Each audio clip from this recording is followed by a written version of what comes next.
P4లతో పేదరికం పోవడం అనేటటువంటిది పేపర్ మీద కాగితాలకు బాగుంటుంది. ఒక 10 15 మనుషుల్ని చూపించేసి అదే మొత్తం రాష్ట్రం పేదరికం పోతుందనుకుంటే అమాయకత్వం. సరే కార్యకర్తలు లాభపడడానికి ధనవంతుల నుండి కార్యకర్తలకు నేరుగా ధనం ఇప్పించడానికి చేస్తున్నారంటే అది వాళ్ళ ఇష్టం. అది పక్కన పెడదాం. ప్రధానమైనటువంటి అంశం విద్య ఉచితంగా ఇవ్వటం, వైద్యం ఉచితంగా ఇవ్వటం.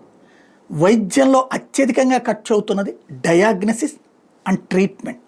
ఈ రెండింటిని ప్రజలకి ఉచితంగా ఇవ్వగలిగితే విద్య ఉన్నత విద్య దాకా వెళ్ళాలి అనుకుంటే ప్రాథమిక దశలోనే గుండెలు పట్టేస్తున్నటువంటి ఆర్థిక అస్తవ్యస్తతతో అల్లాడుతున్నటువంటి వాళ్ళకి అది అందుబాటులోకి తీసుకురావడం, ఉచిత ఇల్లు ప్రతి ఒక్క పేదవాడికి, ఈ మూడింటిని తీసుకురాగలిగితే, ఈ మూడింటిని ప్రతి పేదవాడికి అందజేయగలిగితే వాడే కష్టపడతాడు, వాడే పైకి ఎదుగుతాడు, వాడే బ్రతుకుతాడు, వాడి బిడ్డలు బ్రతుకుతారు, వాళ్ళకి సంబంధించినటువంటి జీవితం కంటిన్యూ అవుతుంది.